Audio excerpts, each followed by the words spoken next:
غزہ کی تازہ صورتحال پر استنبول میں منعقد ہونے والے اعلیٰ سطح اجلاس کے بعد 7 مسلم ممالک نے مشترکہ اعلامیہ جاری کر دیا۔ اعلامیے میں زور دیا گیا ہے کہ غزہ کا نظم و نسق فلسطینیوں کے ہاتھ میں دیا جائے، اسرائیل فوری طور پر جنگ بندی کی مکمل پاسداری کرے اور انسانی امداد کی راہ میں حائل تمام رکاوٹیں ختم کی جائیں۔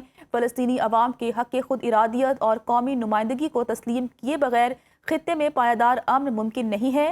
بین الاقوامی استحکام فورس کے قیام پر غور کیا جائے گا تاکہ جنگ بندی کی نگرانی اور انسانی امداد کی فراہمی مؤثر بنائی جا سکے۔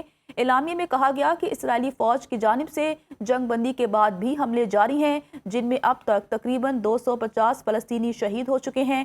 کم از کم 600 امدادی ٹرک اور 50 ایندھن بردار گاڑیاں غزہ میں بلا تعطل داخل کی جائیں۔ صدر پاکستان آصف علی زرداری 3 روزہ سرکاری دورے پر دوحہ پہنچ گئے۔ سینئر قطری حکام نے ایئرپورٹ پر صدر کا استقبال کیا اور گلدستہ پیش کیا۔ صدر آصف علی زرداری عالمی سماجی ترقیاتی کانفرنس میں شرکت کریں گے۔ اپنے خطاب میں وہ سماجی ترقی اور معاشی نمو کے حوالے سے اقدامات سے آگاہ کریں گے۔ سماجی تحفظ، غربت میں کمی اور بے نظیر انکم سپورٹ پروگرام کے کردار پر روشنی ڈالی جائے گی۔ اس کے علاوہ صدر آصف علی زرداری عالمی اور علاقائی رہنماؤں اور بین الاقوامی تنظیموں کے نمائندوں سے ملاقاتیں بھی کریں گے۔ حکومت نے 27ویں آئینی ترمیم پر پیپلز پارٹی کی حمایت مانگ لی۔ بلاول بھٹو نے تفصیلات قوم کے سامنے رکھ دی۔ ذرائع کے مطابق وفاقی حکومت آئین کے 5 آرٹیکلز میں ترمیم کی خواہاں ہے۔ ترمیم میں آئینی عدالت کا قیام، ایگزیکٹو مجسٹریٹس اور ججز کے تبادلے کے اختیارات شامل ہیں۔ NFC میں صوبائی حصے کے تحفظ کا خاتمہ اور آرٹیکل 243 میں ترمیم بھی شامل ہے۔ عامر بلوچ کی رپورٹ دیکھیے۔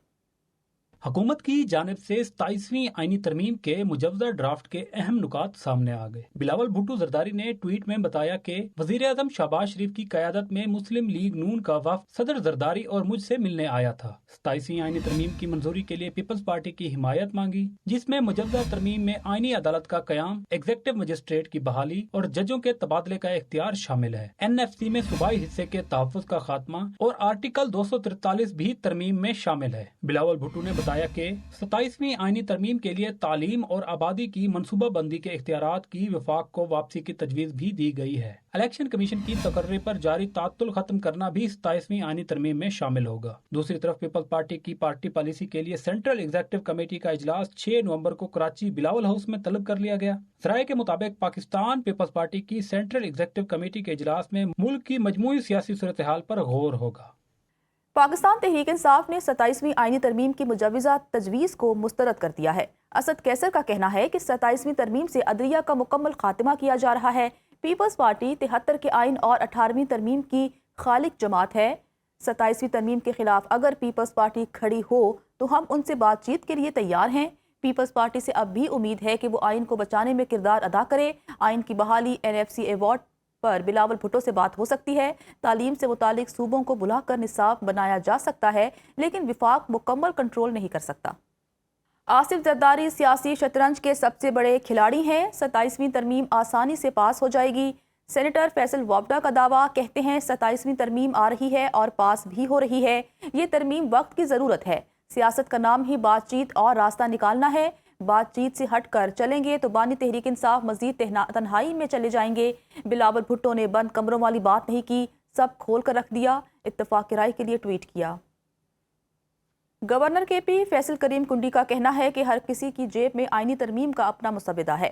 علی امین گنڈاپور صوبے کو دہشت گردی اور کرپشن کے تحفے دے کر گئے ہیں۔ مردان میں میڈیا سے گفتگو میں سوال اٹھایا کہ علی امین گنڈاپور کو کیوں ہٹایا گیا؟